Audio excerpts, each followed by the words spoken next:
사사기 7장 1절에서 8절까지의 말씀, 구약성경 372페이지에 있습니다. 우리 다 함께 합독하여 하나님께 올려드립니다. 여룻바알이라 하는 기드온과 그를 따르는 모든 백성이 일찍이 일어나 하롯셈 곁에 진을 쳤고, 미디안의 진영은 그들의 북쪽이요 모래산 앞 골짜기에 있었더라.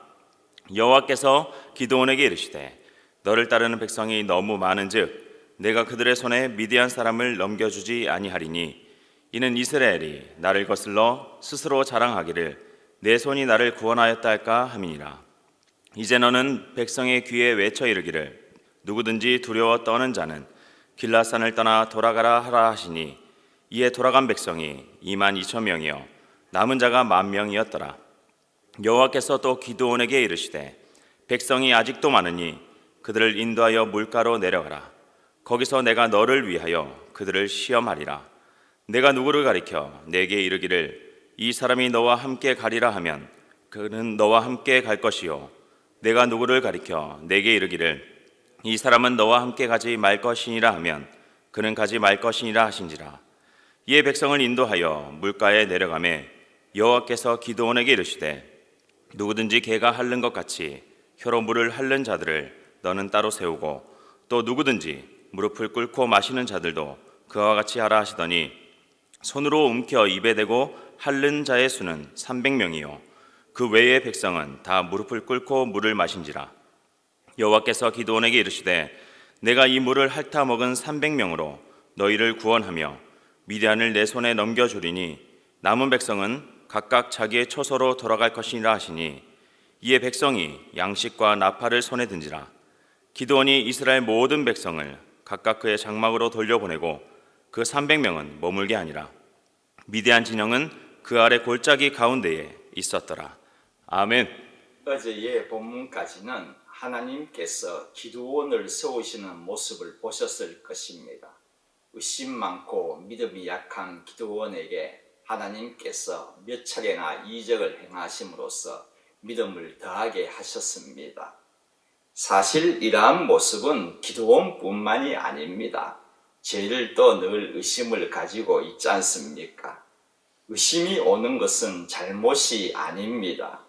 인간은 죄인이라는 본성으로 인해 의심도 당연히 가지고 있습니다. 그런데 문제는 그러한 의심이 있을 때에 믿음으로 이기지 못할 때가 문제인 것입니다. 저희들은 약합니다. 그렇다고 약함을 그대로 가지고 있어서는 안 된다는 말입니다. 어떻게 하든지 강함으로 자신을 바꾸어야 할 것입니다. 1절에 보면은 여룻바알이라 하는 기드온이라고 기드온을 소개하고 있습니다. 이 이름이 붙게 된 동기는 6장 31절 후반절에 보면은 알 수가 있지 않습니까? 기드온이 바알 신상을 막 부수지 않습니까? 그랬더니 바알이 과연 신일지인데 그의 제단을 파괴하였은즉 그가 바알입니다. 그가 자신을 위해 다툴 것이니라 하면서 붙여진 이름입니다. 그러니 바알과 논쟁하다, 대항하다는 그러한 의미를 가지고 있습니다. 이 기드온이 미디안이 진을 친 곳에 남쪽에 진을 친 것입니다. 그것도 성경에는 일찍이 일어나 진을 쳤다고 기록하고 있습니다. 아침 일찍이라는 말이 더욱 자신에 넘친 그러한 행동으로 보이지 않습니까? 성경에는 아침 일찍이 일어나서 행동을 한 사람들이 참 많이 기록되어 있습니다. 그 대표적인 예가 아브라함 아니겠습니까? 이삭을 하나님께 바쳐야 한다는 그 마음의 무거움도, 힘듦도, 어려움도 뒤로 하고 아침 일찍 일어나서 하나님의 말씀에 순종하는 그 모습, 얼마나 참 본받아야 할 모습입니까? 야곱도 꿈에 하나님의 사자가 오르락내리락 하는 그러한 꿈을 꾸고, 또 하나님께서 내가 너와 함께 있어 내가 내게 허락한 것을 다 이루기까지 너를 떠나지 아니하리라는 말씀을 듣고서는 아침 일찍 일어나서 자기가 베개로 삼았던 그 돌을 가지고 기둥으로 만들어서 기름을 붓습니다. 예배를 드렸다는 것이지 않습니까? 여호수아도 여리고성을 무너뜨릴 때에 아침 일찍 일어났다고 그렇게 기록하고 있습니다. 이들은요, 모두가 축복을 받았습니다. 그러한 축복이 있기 이전에 그들이 첫 번째로 행한 것이 아침 일찍이었다는 것입니다. 또 누가 아침 일찍 일어났습니까? 누가 있겠습니까? 생각해 보십시오. 우리의 믿음의 선조들 뿐만이 아니라 아침 일찍 일어나서 시간에 맞추어서 기도하러 모인 여러분들이십니다. 형평상, 상황상 이곳에 올 수 없어서 인터넷으로나마 예배를 드리고 있는 여러분들이십니다. 그들에게는요, 선조들에게는요, 하나님이 보실 때에 특별한 아침 일찍이었고, 우리들에게는요, 아침 일찍은 대수롭지 않게 보이는 아침 일찍이 아닙니다. 그들에게나 우리에게나 하나님 보실 때 똑같은 아침 일찍일 것입니다. 성도 여러분, 하나님이 보시기에 똑같은 아침 일찍이라면 우리에게도 아브라함에게 주셨던 그 축복을 저희들에게 주실 것이며, 야곱에게는요, 야곱이 그런 말을 합니다. 하나님이 나와 함께 계셔서 내가 가는 이 길에서 나를 지키시고 먹을 떡과 입을 옷을 주시고 내가 평안히 아버지 집으로 돌아가게 하시면 여호와는 나의 하나님이 되십니다 라고 서원 기도를 했는데, 그대로 된 것과 같이 저희들이 어디를 가든지 함께하여 주셔서 먹을 떡과 입을 옷을 주실 것입니다. 하나님께서 여호수아에 주셨던 것 같이 이 땅에서의 삶에 있어서 승리의 기쁨을 주실 줄 믿습니다. 성도 여러분, 아침 일찍은 축복의 서막입니다. 지난주에 저는 그런 말씀을 드렸습니다. 해가 뜨니 하루가 시작되는 것이 아니라고 말씀을 드렸습니다. 우리는 자연에 의하여 움직이는 것이 아니란 말입니다.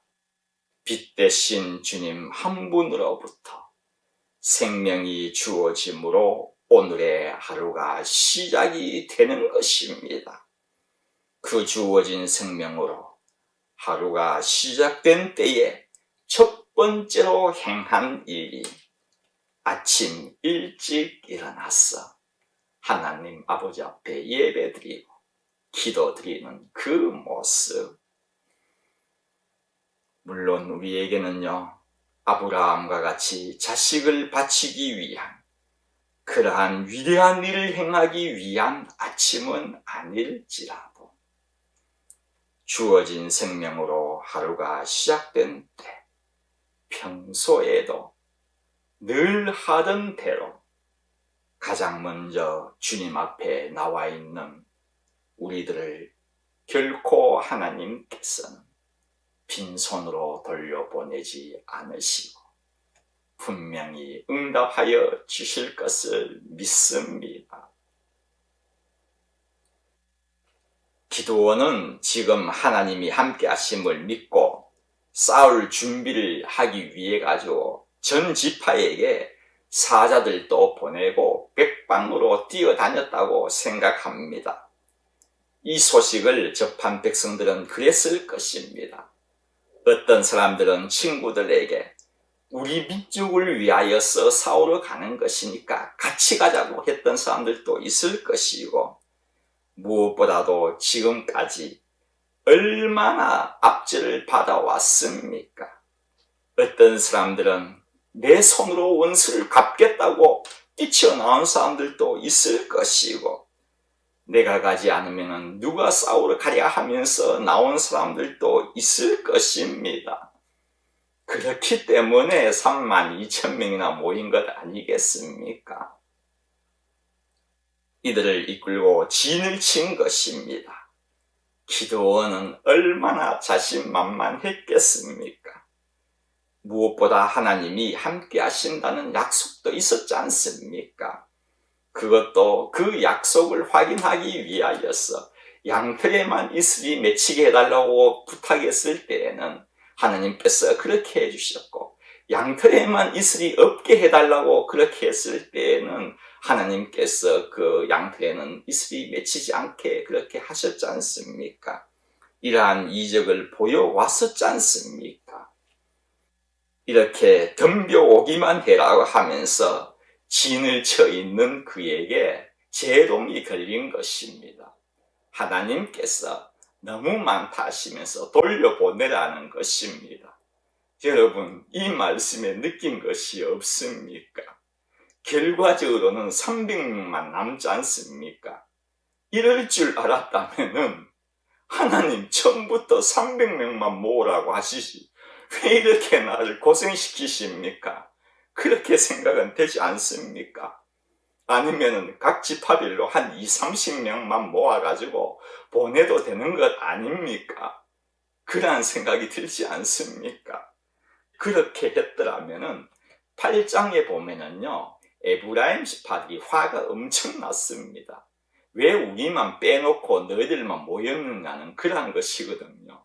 그렇게 했더라면은 그러한 핀잔도 들을 일도 없을 것인데 얼마나 좋겠습니까?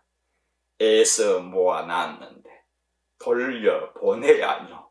그러한 생각은 여러분들 들지 않습니까? 다 모아놨는데 하나님께서 돌려보내라는 것입니다. 헌일한 것 같지 않습니까? 그런데 그 이유가 2절에 적혀 있습니다.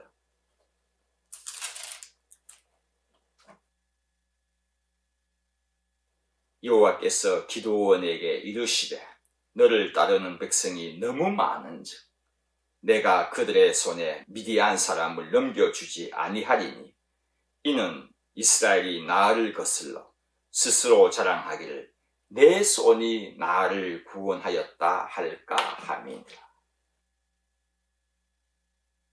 하나님은 이것을 우리에게 알려주기 위하여서 그냥 3만여 명이나 모으도록 하셨다는 것입니다. 결코 기드온이 헌일한 것이 아니란 말입니다. 내 손이 나를 구원하였다 할까 함이라. 성도 여러분, 그들의 구원은 하나님께로였답니다. 그렇다면 우리의 구원, 우리의 필요를 채워주시는 분도 하나님이십니다. 사람이 너무 많다고 하나님의 첫 번째 지시는 두려워 떠는 자를 돌려보내라는 것이었습니다. 그랬더니요, 3분의 2가 돌아가 버렸습니다. 두려워 떠는 자들이 그렇게 많았던 것입니다. 이들을 돌려보내라고 그렇게 말씀하셨습니다. 두려워 떠는 자. 저는 이 말을 다른 말로 표현을 한다면 하나님의 일에 도움이 되지 않는 자, 그렇게 말하고 싶습니다. 여러분은 하나님의 일에 얼마나 도움이 되시는 분들이십니까? 여러분에게는 여러 모양으로 두렵고 떠는 것은 없습니까? 여러분들은 어디에 속한 분들이십니까? 시간이 아까워서 떠는 자에 속한 자입니까? 아니면은 헌신하는 쪽에 속한 자입니까? 물질이 아까워서 떠는 자에 속합니까? 아니면은 기쁨으로 바치는 자에 속한 분들이십니까? 좀 더 애들에게 공부를 시켜야 하는데 주일 하루 교회에 와서 예배 드리는 것도 아까워서 떠는 자들입니까? 한국에는 고3 실종이라는 말도 있지 않습니까? 신앙생활 하실 때 떠는 자만은 되지 말았으면 합니다. 저희들은요, 떠는 자가 아니라 하나님을 믿고 나가는 자, 전진하는 자, 전적으로 신뢰하시는 분들 되시기를 바랍니다. 결국 300명만 남았습니다. 그런데 추려내시는 방법을 한번 보십시오. 10,000명에게 내려진 시험이 무엇이었는가 하면은 10,000명을 데리고 물가로 가라는 것이었습니다. 모두가 목이 말랐던 모양입니다. 그런데 물을 떠 마시는 방법이 딱 두 그룹으로 나누어졌습니다. 하나는 혀로 핥는 사람이 있고 하나는 그냥 무릎을 꿇고 마시는 사람들도 있었다는 것입니다. 여러분, 좀 이상하지 않습니까? 무슨 말인가 하면은 10,000명을 물가로 데려갔는데 어떻게 마시는 방법이 딱 두 가지로 나눠지느냐는 말입니다. 있을 수 있는 일이라고 생각이 되십니까? 가능한 일이냐고요? 불가능한 것 아닙니까? 들어는 물가에 가서도 물 안 마시는 사람들도 있을 것이고, 그리고 쪼그려 앉아서 마시는 사람도 있을 것이고, 양반 다리는 어떻고요? 제각각일 것입니다. 그런데 어떻게 이렇게 딱 두 그룹으로 나누어지느냐는 것입니다. 기드온은 그들이 물 마시는 모습을 보고서는 두 그룹으로 나누는데 알쏭달쏭하지 않았다는 것입니다. 너는 아마도 이쪽일 거야. 너는 내 생각엔 아마도 이쪽 같은데, 집으로 돌아가야 되는 사람 같은데, 그런 것이 아니었다는 것입니다. 너무나 명확하게 칼로 두부를 쪼개듯이 딱 두 그룹으로 갈라졌다는 것입니다. 어떻게 이렇게 될 수가 있는 것이겠습니까? 하나님이 두 그룹으로 나누셨기 때문입니다. 어떻게 하다 보면 우연히 그렇게 된 것이 아니라는 것입니다. 다시 말씀드리면은 선택받은 자들은 따로 있었다는 것입니다. 왜 이렇게 하셨을까요? 성도 여러분, 기드온에게는 300명이냐 아니냐가 문제가 되지 않았습니다. 400명이면 어떻고 200명이면 어떻겠습니까? 기드온은요, 하나님에 대한 전적 신뢰가 있었기 때문입니다. 성도 여러분, 여러분들께서도 하나님을 전적 신뢰하십니까? 아멘이시죠? 그렇다면 그 증거가 어디에 있습니까? 그 증거를 한번 대보십시오. 이 시간에 나와서 하나님께 기도드리는 것입니다. 이것은 하나님에 대한 전적 신뢰입니다. 이 신뢰가 없다면 왜 이 시간에 나와서 기도를 드리겠습니까? 얼마나 피곤한데. 성도 여러분, 하나님의 신뢰를 점점 쌓아가시기를 바랍니다. 언젠가는 하나님께서는요, 감당할 수 없어서 폭포수같이 축복을 내리실 때가, 응답하실 때가 분명히 있을 것입니다. 기도드리겠습니다. 하나님, 그 많은 사람들이 모였지만 선택받은 자들은 고작 300명 뿐이었습니다. 저희들도 하나님께 쓰임을 받는 자가 되고 싶습니다. 주님의 일을 위하여 쓰임을 받는 죄를 되게끔 인도하여 주십시오. 오늘 하루도 저희들의 기도에 응답받는 축복된 하루가 되게 인도하여 주실 것을 믿으며 예수님의 이름으로 기도드립니다. 아멘. 아멘.